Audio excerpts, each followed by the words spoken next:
Good day and good afternoon, good morning, good evening, where you are watching us from.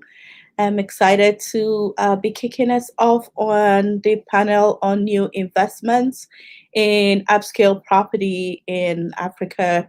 We are going to be looking at the opportunities that exist in investing in upscale property development and renewable energy this afternoon. So to start us off, I'm just going to discuss a bit about just investing in property development. Property development has always been considered as a safe investment, whether it's owning it or renting or just buying and then reselling.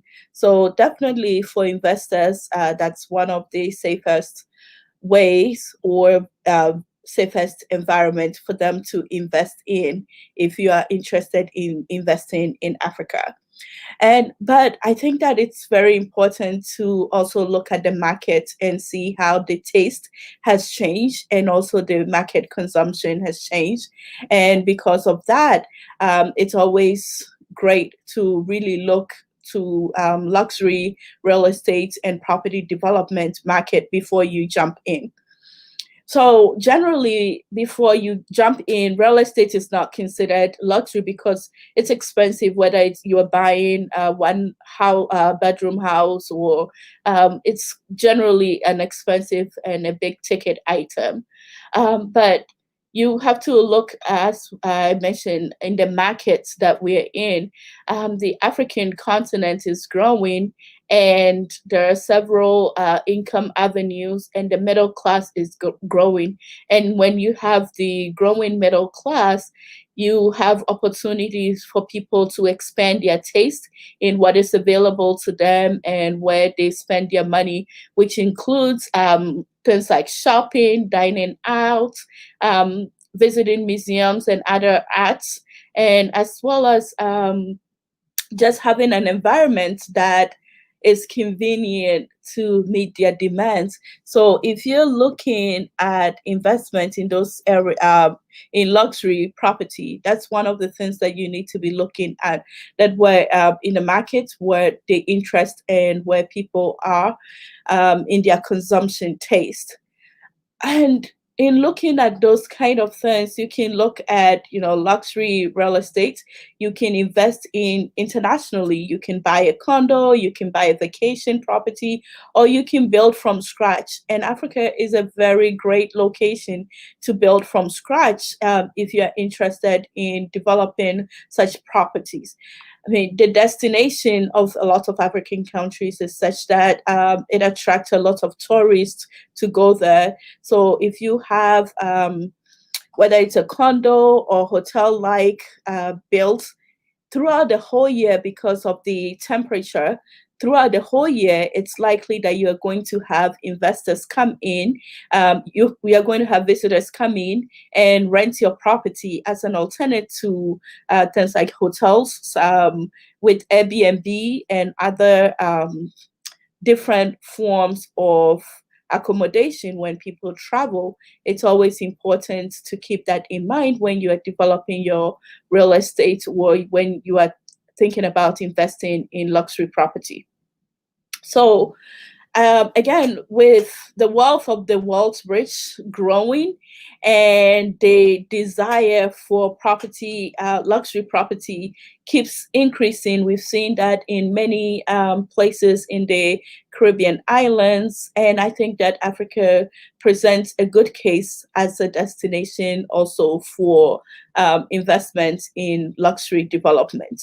What is crucial in terms of luxury property investment is that just making it expensive, price item is not just the reason why people will be interested in acquiring, let's say, a home or for you to reap your investment.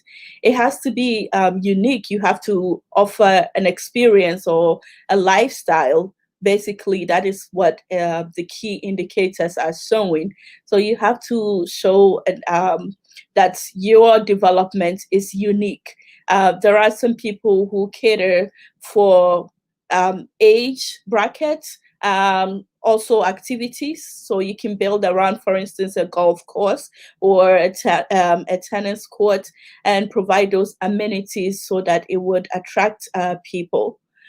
People who are wealthy will pay a premium for something that they look at as superior. So you see that a lot of these developments have concierge services, including personal chefs and things like that, that will really make it attractive for participants or for buyers to take place. So I believe that I'm going to stop here and turn over to our moderator, and then we'll continue the conversation.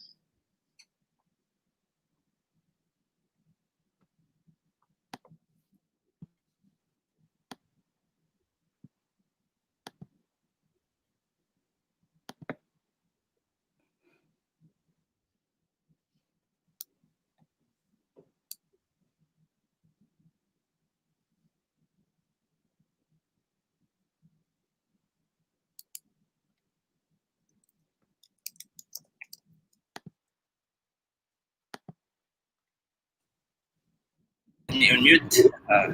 Hello, everyone. Gabino, co-founder and chief technology officer of Integrated Solar Technologies. I want to thank you all for this opportunity, and first and foremost, also apologize for the noise in the background, because I'm actually in a high-speed train heading to Frankfurt. So, but it's absolutely a delight to be here. And hello, Linord. Without further ado, I think I'm going to pass it back to so we can get started. Thank you so much. I apologize. Technical difficulties. I was in a different session, I think. I don't know what happened, but again, my apologies, and thank you everyone for joining us. I'm the moderator. Sorry, but we are so glad you can join us today for this very interesting conversation, a very important topic. And joining us, I think Joyce Williams was here before all of us. Gabino and I were in a different room, and so I don't know if you had the opportunity to introduce yourself, but Joyce Williams is an award-winning attorney admitted to the U.S. Supreme Court. She's a native from Ghana, and she's owner and managing attorney at Armooh Williams, PLLC. She focuses her practice on international trade, business, and immigration law. Joyce, thank you so much for joining us today. And yes, is Gabino Guerengomba. He's co-founder, chairman, and chief technology officer for Integrated Solar Technologies. His innovations in solar energy tend to provide internet and electricity to rural communities in Africa and New Mexico. He's an alumnus of the Tony Entrepreneurship Program. Thanks to the both of you, we were supposed to have Samba Bathily join us, but he's unable to join us today. Let's get right to it. The topic is about new opportunities, new investment opportunities in upscale property and renewable energy. Before we get into that, let's get a sense of what you do in your business. What is and one of the things that I find so interesting about both of you is there is very much an impact-driven approach what you do. So Joyce Williams, please, let's start with you. Tell us a little bit about your business. Thank you, Lena. It's a pleasure to be here. And so I am a lawyer, and my practice, as you mentioned, focuses on international trade, project finance, and immigration. But in our international trade practice, mostly we are working around the world. And our model is looking at value addition and impact work. So whether we are doing advisory or in the commercial setting on projects, our drive is how does it impact the local community? What is the benefit to the local community? So we really try to drill it down to the average person in the community and what that transaction means for them. With project finance, we are in the space of mining, we are in the space of housing development, and then we are in the space a bit of renewable energy as well.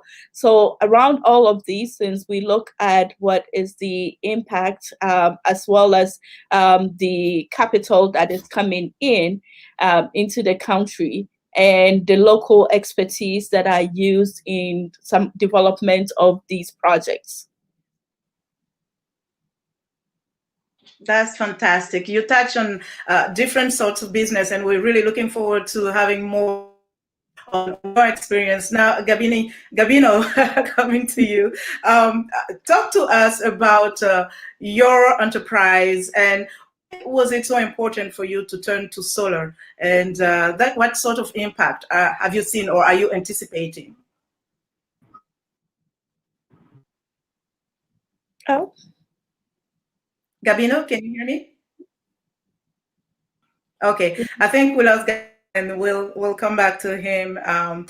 So, Joyce, when you look at sectors, we talk about renewable energy, we talk about upscale investment in upscale property development. First and foremost, help us understand this of renewable energy, which it is said that it is an attractive and viable business, and the way of the one way for future investments. But what is renewable energy, and why is it such a viable business venture for the future? Gabino, you're back.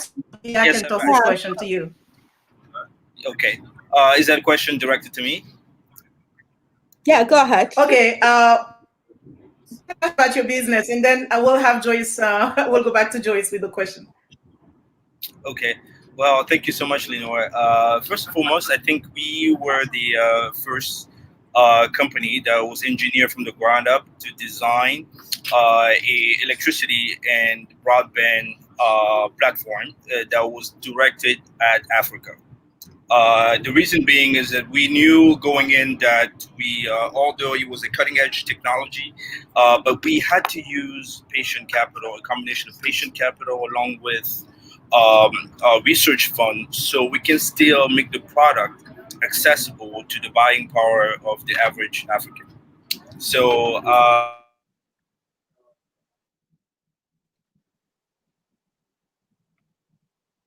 okay. I think we have some technical difficulties with, just hope that this is resolved soon so we can get his very interesting perspective. In essence, so that was that. Joyce and then as we decided to go,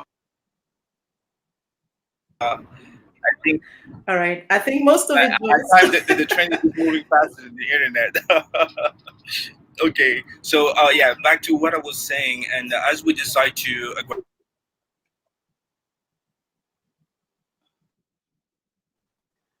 okay, I think given that the time that we have is very short. I don't want to call them Joyce, challenges, but they were opportunities that we had to I'm make. having difficulties in hearing him. Yeah. Can you hear me now? Okay. Yes, right. Now we can hear you. Yeah. Go ahead, please. So, as you probably know, as the Africa is the only continent where, depending on where you are, let's say the parity of the currency can differ. Let's say, take the example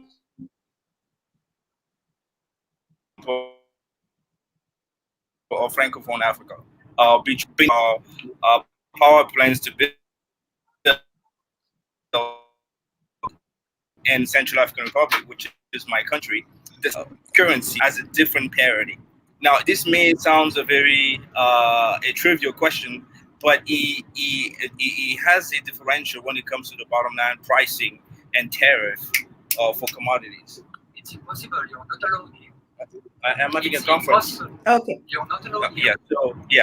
So this is one of the things you have to keep in mind. Do you understand what I mean? I'm on a conference. You're not allowed. I paid for my ticket. You're not allowed. I'm being interrupted, obviously. So, guys, forget about that. So this is one of the things that we had to face with on the ground. But it's all opportunities as well. It depends on how we see it. Because as we venture into those new territories, especially with renewable energy, it was about creating also value based on very sound business model. And those are the things that we have to, not only we have to do, we have to take the guts to do it, but we have to be trailblazers in proving it on the ground.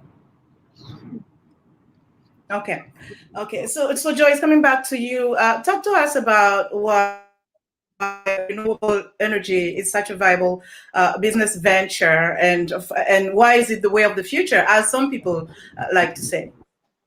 So if we cast our minds in a couple of years back, we are looking at, we're hearing continuously how the earth is reaching its peak in terms of the resources that we are using, the number of people, the population, and how we need to really take a critical look at our environment to save the planet that we live on.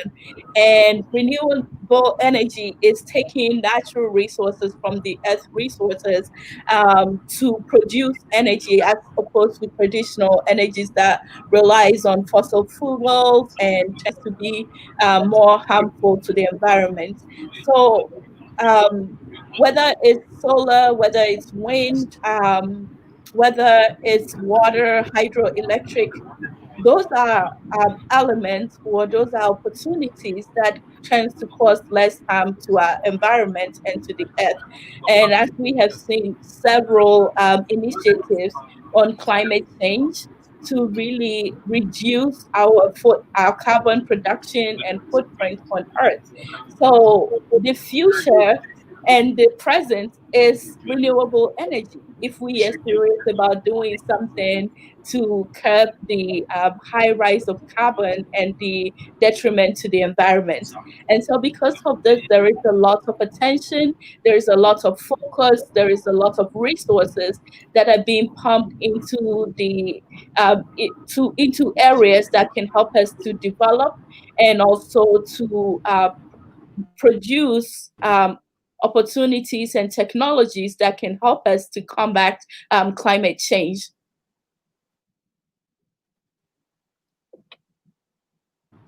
So that is why. Now, Gabino, talk to us. Go ahead. Please continue. I thought you were done. No, I said that is why renewable energy is all the rave these days. Okay, thank you. So Gabino, drawing from your experience as when you started as a startup, what are some challenges you were confronted with, in case some people are considering this field, this area for investment purposes? What challenges have you come across, and then can you give some advice perhaps to overcome them?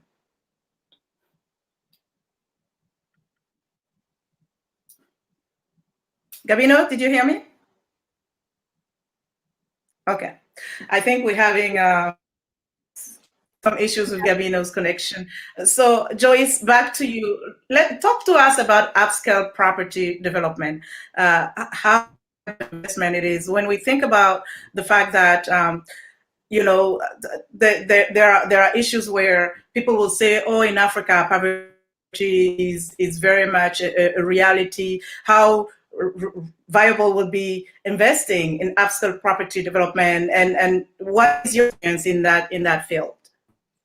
So good question. When you think about upscale development, you don't have to think only about the local population, because you have to look at Africa. Africa is a really good destination for tourists. There are lots of tourism that occurs throughout the whole year round on the continent. And so investing in an upscale property shouldn't be looked at towards that people cannot afford it, because in this era of things like Airbnb, you can develop and you put up your property for Airbnb. Some people look at it as an alternative to hotels, retirement communities from overseas where cost of living tends to be higher. So as they go into looking into some of these African countries, you can develop communities around lifestyle and taste that really allows for foreigners to come in and live there when they're on retirement. You have to think about corporate housing. As more global work happens, there are companies that have local presence, but when they have exchange of expatriates coming into the country to work, those are opportunities as well for those kind of corporate, multilateral, and multinational companies to also obtain those services. I think that in building luxury or upscale development, lifestyle becomes very important in taste. And also, even with the locals, the middle class in Africa is rising. And as the middle class rises and income goes up, people have different tastes. People begin to acquire or have appetite for a little bit more than what they are used to and what they have. So you start from somewhere. It doesn't have to be, I don't know, the Taj Mahal as your first development investment. But if you look at the local markets and you look at the resources that are available, how are the affordable housing looking like, and what are the amenities that you can add to the property that can attract more middle class to upper class family to acquire those. So there are a plethora of factors that goes into how you define upscale development. Okay. Now, investing in Africa varies quite a bit by region. Is it your observation that upscale property development is more profitable in one region versus the other, or it doesn't really matter? I think that it does matter because access is very important. So, for instance, it's very easy for people to get to South Africa, some of location, because it's very well developed and the pathways there. So, if you have an upscale development, for instance, last year I was at the Stanton area, and there were a lot of upscale developments that were building, and that is because of the commercialization and the zoning that has taken place. So that becomes easier versus maybe if you want to go to a place like Mali, it's not quite defined, so it's a new territory. So there is a differences in terms of how the country has developed and zoned certain locations to attract investors. Okay. And Gabino, what advice would you give someone who is interested in investing in renewable energy, drawing from your experience? Okay. I think we're having, it's going to be you and I, Joyce, until, until we finish this conversation.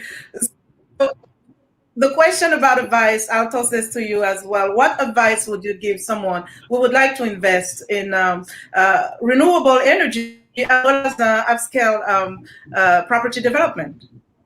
So the key is research. It's very, very critical for any investor to get the research, and that is the market research, the commercial research. You need to get that. And not only on what is the general consensus or the general research, but market research specifically targeting the location where you want to invest. And I think that for investors, they should not be afraid to enter into new market and be the first arrival there.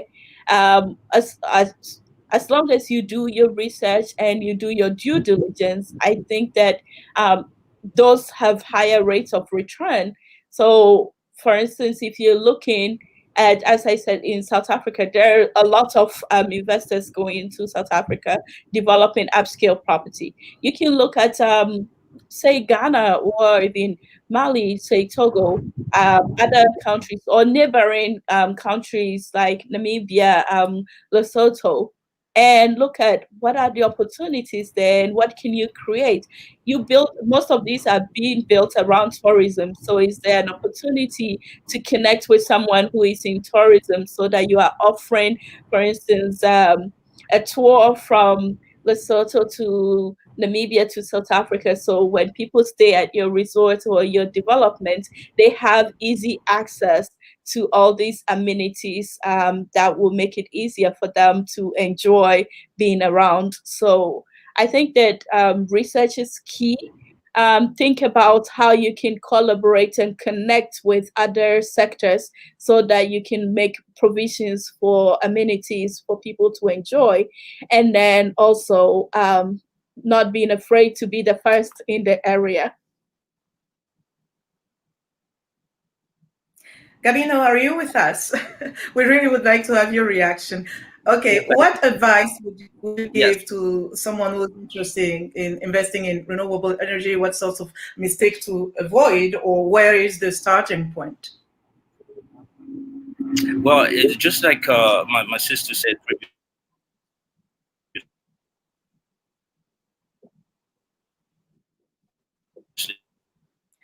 Okay.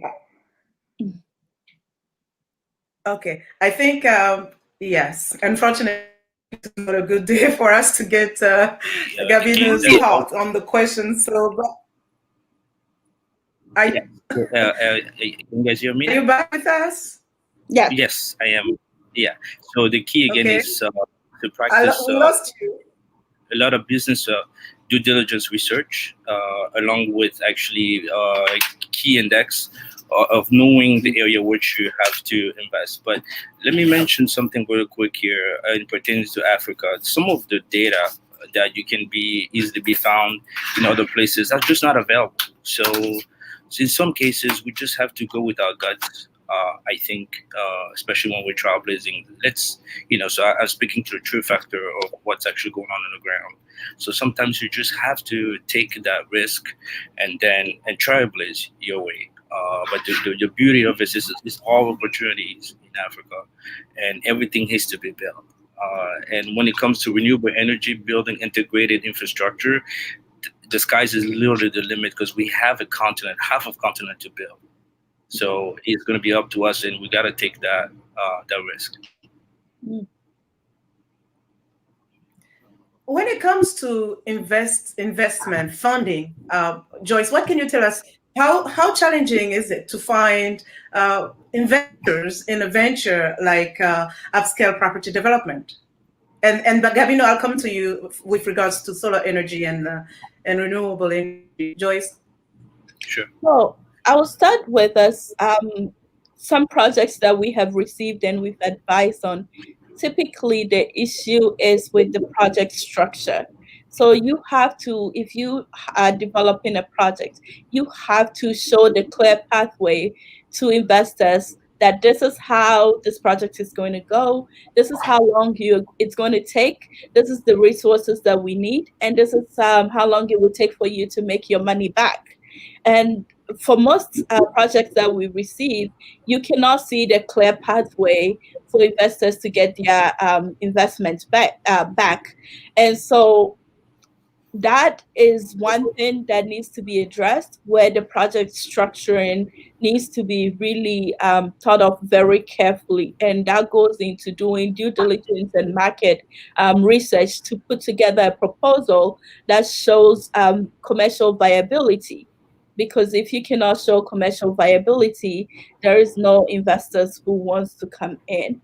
I think the other side of the coin is that investors tend to still continue to be afraid of investing in Africa, because they still continue to think of Africa as high risk, even though the research and data shows Africa not to be any more riskier than some of the other countries and other areas for development. So I think for any investor who is looking into upscale development on the continent, the goal is for them to really sit down and understand, and embassies can provide those resources where you can talk to a trade attaché to get an understanding of the country.